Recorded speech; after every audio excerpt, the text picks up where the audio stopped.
Everybody, welcome to हमारे graph matching series के 4th video पे। इससे आगे हम ग्राफ मैचिंग के कॉन्सेप्ट्स पे दूसरे वीडियोस कर चुके हैं। अगर आपने अब तक वो नहीं देखे हैं और देखना चाहते हैं तो मैं लिंक डिस्क्रिप्शन बॉक्स में डाल दूंगी। आज उसी को कंटिन्यू करते हुए हम ग्राफ मैचिंग का और एक बहुत इंपॉर्टेंट कॉन्सेप्ट पढ़ने जा रहे हैं, जो है हंगेरियन एल्गोरिथम।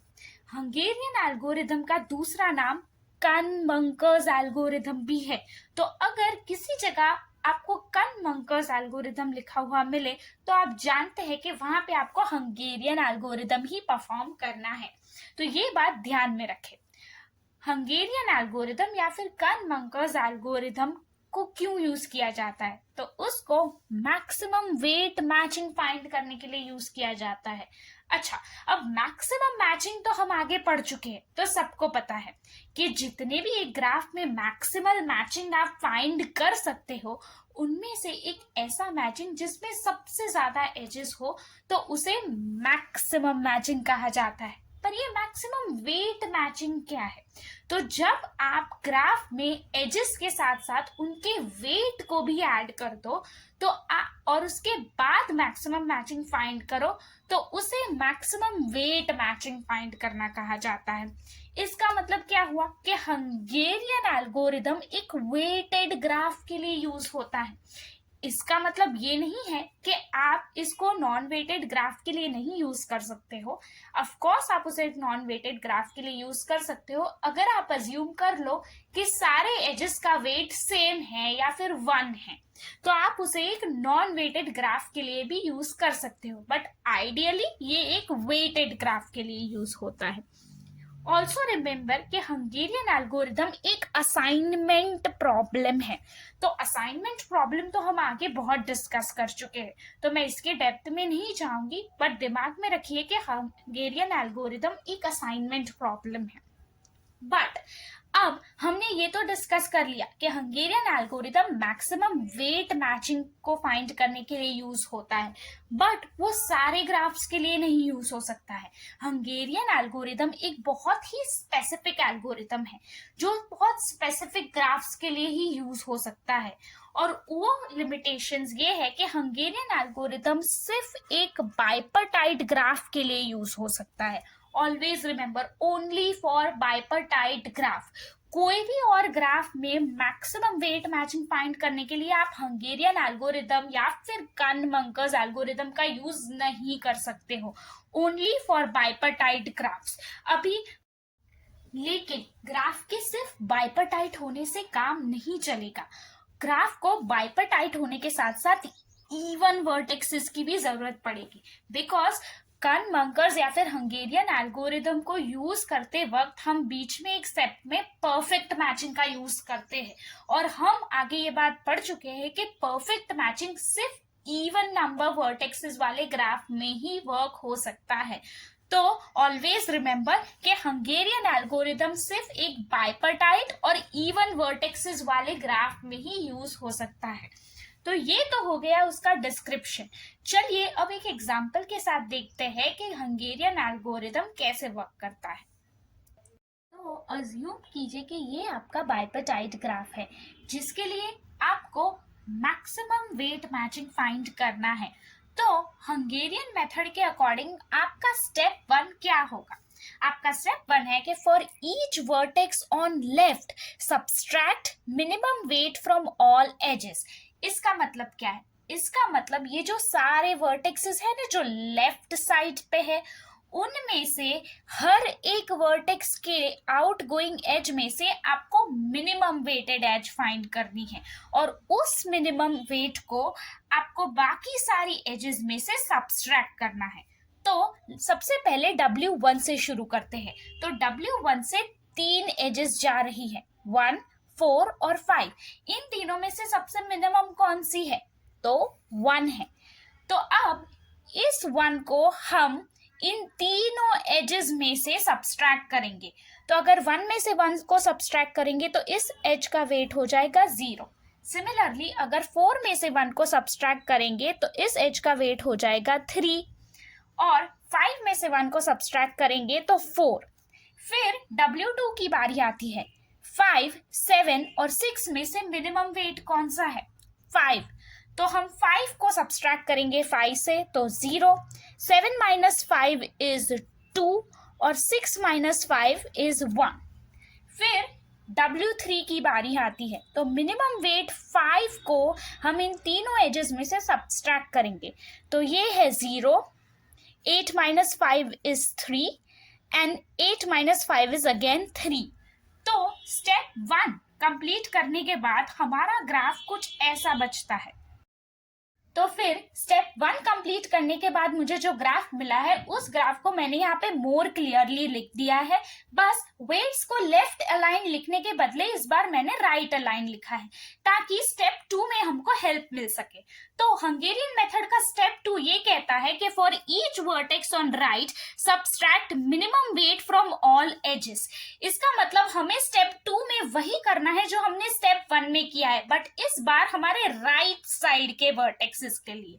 तो चलिए J1 से शुरू करते हैं। तो J1 की तीनों आउटगोइंग एजेस का वेट 0 है, तो मिनिमम वेट भी 0 हुआ और 0 माइनस 0 भी 0 ही हुआ। तो J1 की तीनों एजेस का वेट स्टेप 2 के बाद भी 0 ही रहेगा। फिर J2 की बारी आती है, तो J2 की तीनों आउटगोइंग एजेस का वेट है 3, 2, 3 और मिनिमम वेट है ऑफ कोर्स 2। तो 2 हम तीनों एजेस में से सब्सट्रैक्ट कर देंगे, तो 3 माइनस 2 इज 1, 2 माइनस 2 इज 0 और 3 माइनस 2 इज 1। फिर J3 की बारी आती है। J3 की तीनों एजेस का वेट है 4, 1 एंड 3, तो हम 1 को तीनों में से सब्सट्रैक्ट कर देंगे, तो 4 will become 3, this edge weight will become 0 and for this edge the weight will become 2। तो ये था हंगेरियन मेथड का स्टेप 2। हंगेरियन मेथड का स्टेप 3 कहता है कि for 0 weighted edges find maximum matching, if perfect answer, if not continue. इसका मतलब ये है कि अभी स्टेप 3 में हम हमारे स्टेप 2 में मिले ग्राफ में जितने भी 0 वेटेड एजेस है उनको ड्रॉ करेंगे और उनमें से मैक्सिमम मैचिंग फाइंड करने की कोशिश करेंगे। अगर वो मैक्सिमम मैचिंग परफेक्ट मैचिंग है तो वही हमारा आंसर है, इफ नहीं तो हमको आगे एल्गोरिदम में कंटिन्यू करना है। अब परफेक्ट मैचिंग मैं आगे की वीडियो में एक्सप्लेन कर चुकी हूं, बट परफेक्ट मैचिंग का मतलब एक ऐसा मैचिंग होता है जिसमें सारे वर्टेक्सेस की डिग्री एग्जैक्टली 1 होती है, मतलब सारे वर्टेक्स को एग्जैक्टली 1 एज इंसिडेंट होती है।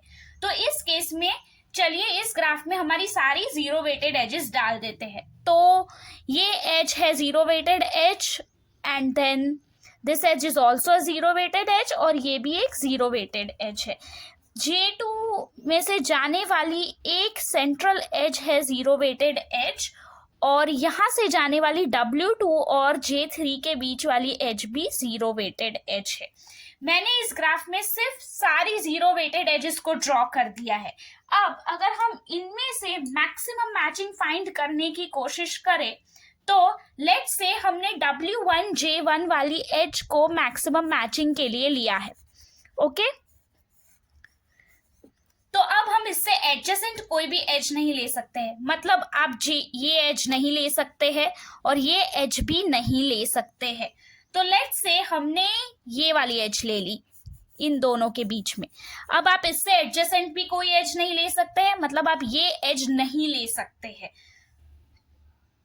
तो अब कोई भी एज बचती नहीं है, इसका मतलब कि आपका मैक्सिमम मैचिंग यही है। तो ये दोनों एजेस आएगी आपके मैक्सिमम मैचिंग में, बट क्या ये एक परफेक्ट मैचिंग है? नहीं, बिकॉज इस मैचिंग के बाद इन दोनों वर्टेक्सेस की डिग्री तो 0 ही है।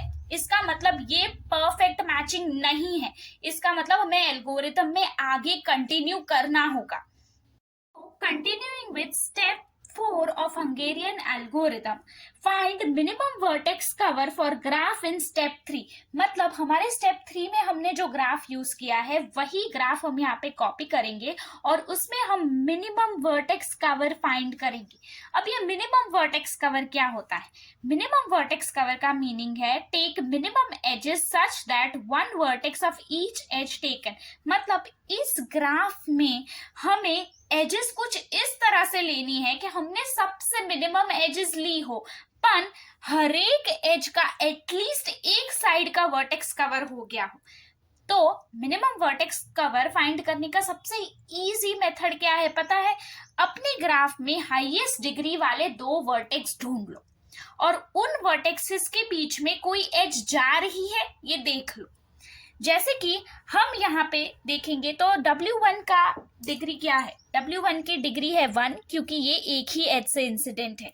W2 की डिग्री है 1, 2 और 3, तो ये है 3, और W3 की डिग्री फिर से है 1। J1 की उसी तरह से है 1, 2 एंड 3, J2 की 1 और J3 की 1। तो ये कंप्लीट करने के बाद हमें पता है कि W2 और J1 की हाईएस्ट डिग्री है, तो हम देख लेंगे कि क्या इन दोनों के बीच में कोई एज जाती है।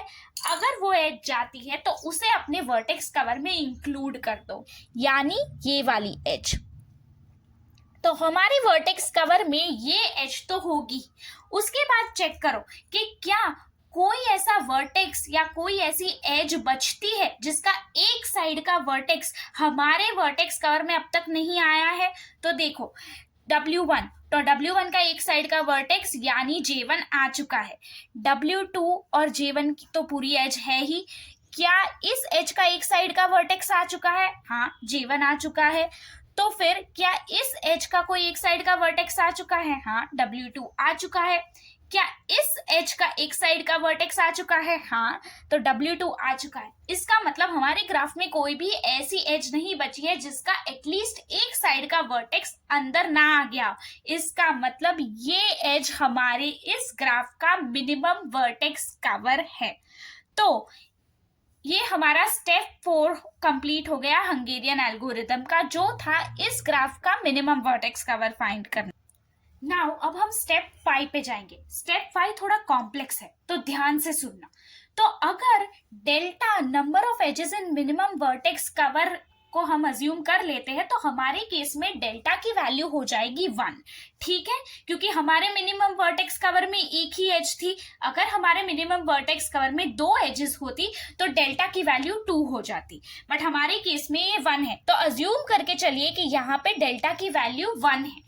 तो फिर हम स्टेप 5 में क्या करेंगे कि make a new graph using graph of step 2। मतलब हमारा स्टेप 2 कंप्लीट करने के बाद हमें जो ग्राफ मिला था, ठीक है, उस ग्राफ में हम ये सारे चेंजेस करेंगे। तो वो क्या है कि सबसे पहले वो एज लीजिए जो हमारे वर्टेक्स कवर में है, उसमें हम उसके वेट में डेल्टा को प्लस कर देंगे, डेल्टा यानी 1।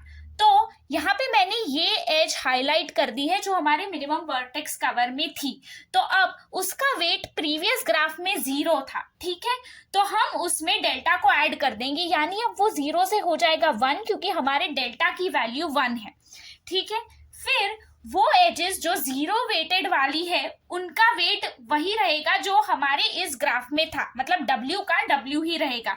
तो हम सारी 0 वेटेड एजेस को 0 ही रखेंगे अकॉर्डिंग टू हमारा रूल, और वो सारी एजेस जिनका वेट 0 नहीं है उन एजेस में से हम डेल्टा को यानी 1 को माइनस कर देंगे, ठीक है।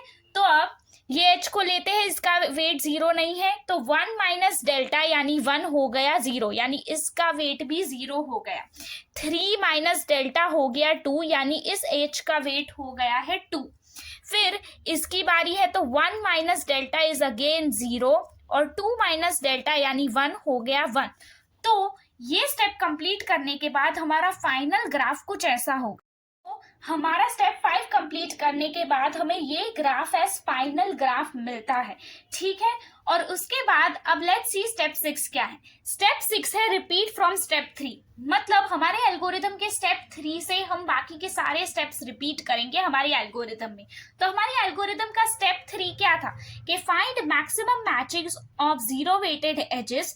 इफ वो परफेक्ट है तो हमें हमारा आंसर मिल गया है, इफ नहीं तो हम आगे स्टेप 4 से कंटिन्यू करेंगे। तो अब मैंने हमारे ग्राफ के सारे जीरो वेटेड एजेस को यहाँ पे कॉपी कर दिया है, ओके, और हमें ये ग्राफ मिला है। तो अब हम इस ग्राफ में मैक्सिमम मैचिंग फाइंड करने की कोशिश करेंगे। अगर हमें वो परफेक्ट मैचिंग मिल गया तो हमें हमारा आंसर मिल जाएगा, नहीं तो हमें आगे स्टेप 4 के साथ कंटिन्यू करना पड़ेगा, यानी हमें आगे फिर मिनिमम वर्टेक्स कवर फाइंड करना पड़ेगा और वहां से सारे स्टेप्स फिर से सर्क्युलरली रिपीट होंगे। तो चलिए फाइंड करने की कोशिश करते हैं मैक्सिमम मैचिंग। तो W1 और J1 के बीच लेट्स से हम ये वाली एज ले लेते हैं। तो अब हम इससे कोई एडजेसेंट एज नहीं ले सकते, यानी हम ये एज नहीं ले पाएंगे और ये एज भी नहीं ले पाएंगे, ठीक है। अभी लेट्स से मैंने W3 और J3 वाली एज ले ली है, ओके।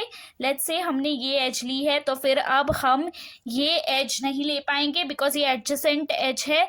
सिमिलरली हम बस यही एज नहीं ले पाएंगे, इससे एडजेसेंट कोई और एज नहीं है। तो अब क्या कोई एज बचती है? तो यस, ये वाली एज बचती है। तो लेट्स से मैंने ये वाली एज भी ले ली। अब इससे एडजेसेंट कोई एज, ये वाली एज है बट हम इसको ऑलरेडी रिजेक्ट कर चुके हैं। तो अब मैचिंग कंप्लीट करने के बाद हमारा ग्राफ कुछ ऐसा बचता है, ये एज, फिर ये एज और ये वाली एज, ओके। तो अब लेट्स सी, क्या ये एक परफेक्ट मैचिंग है? तो हाँ, ये एक परफेक्ट मैचिंग है बिकॉज हमारे सारे वर्टेक्सेस की डिग्री 1 है, सब में कोई एक एज इंसिडेंट है। इन दोनों वर्टेक्सेस पे ये एज इंसिडेंट है, इन दोनों वर्टेक्सेस पे ये एज इंसिडेंट है और इन दोनों वर्टेक्सेस पे ये एज इंसिडेंट है। इसका मतलब it is a perfect matching. तो ये हमारा आंसर, तो हमारा फाइनल आंसर क्या हुआ? W1 के साथ पेयर्ड है J1, W2 के साथ पेयर्ड है J3 और W3 के साथ पेयर्ड है J2। ये हमारा मोस्ट ऑप्टिमल आंसर है फॉर मैक्सिमम वेट मैचिंग, जो हम हंगेरियन एल्गोरिथम का यूज करके फाइंड कर रहे थे, ओके। और ये हमारा मैक्सिमम वेट मैचिंग का फाइनल ग्राफ है। याद रखिए, अगर हमें यहाँ पे परफेक्ट मैचिंग नहीं मिला होता तो उस केस में हम एल्गोरिथम को आगे कंटिन्यू करते, बट बिकॉज हमें ये मिल गया है, ये यहाँ पे स्टॉप हो गया है। आई नो हंगेरियन एल्गोरिथम थोड़ी कॉम्प्लेक्स है, बट अगर आप स्टेप बाय स्टेप जाएंगे तो it is very easy, okay. तो फिर से, ताकि आप लोगों को कंफ्यूजन ना हो, हम स्टेप बाय स्टेप फिर से देख लेते हैं। तो हंगेरियन एल्गोरिथम का स्टेप 1 क्या था? वो सारे वर्टेक्सेस जो लेफ्ट साइड पे है उनमें से जाने वाली एजेस के मिनिमम वेट वाली एज के वेट को सारी एजेस में से सब्सट्रैक्ट करो। स्टेप 2 क्या था? सेम चीज राइट साइड वाले वर्टेक्सेस के लिए भी करो, यानी मिनिमम वेट वाली एज के वेट को सारे एजेस में से सब्सट्रैक्ट करो फॉर राइट वर्टेक्सेस। फिर जीरो वेटेड वाली एजेस को एक ग्राफ में डालो और उनके लिए मैक्सिमम मैचिंग फाइंड करो। अगर वो परफेक्ट हो तो आपको आंसर मिल गया है, अगर नहीं तो आगे एल्गोरिथम में कंटिन्यू करो। फिर आती है स्टेप 4 की बारी, ये अज्यूम करके कि हमको मैचिंग परफेक्ट नहीं मिला है, तो उसी जीरो वेट वाले ग्राफ में मिनिमम वर्टेक्स कवर फाइंड करो। फिर स्टेप 5, अगर उस मिनिमम वर्टेक्स कवर में नंबर ऑफ एजेस डेल्टा है तो उसको लेके एक नया ग्राफ बनाओ, जिसमें वो एज जो वर्टेक्स कवर में है उनमें उनके वेट में डेल्टा को प्लस करके नया वेट बनाओ। वो सारी एजेस जिनका वेट 0 है उन्हें 0 का 0 ही रहने दो, और वो सारी एजेस जिनका वेट 0 नहीं है उनमें से डेल्टा को माइनस करो। ये कंप्लीट करने के बाद हमें जो ग्राफ मिलता है उस ग्राफ को लेके स्टेप 3 से ये एल्गोरिथम तब तक कंटिन्यू करो जब तक आपको परफेक्ट मैचिंग नहीं मिल जाता। जहां आपको परफेक्ट मैचिंग मिल गया है, आपको आपका आंसर मिल गया है, तो यहाँ पे हंगेरियन मेथड खत्म होती है। आई होप कि आपके हंगेरियन मेथड को लेके सारे कंफ्यूजन क्लियर हो गए हैं। अगर फिर भी कुछ क्वेश्चंस बचते हैं तो प्लीज नीचे कमेंट सेक्शन में डाल दीजिए, मैं आपकी डाउट सॉल्विंग के लिए एक और वीडियो बना दूंगी। Thank you for watching.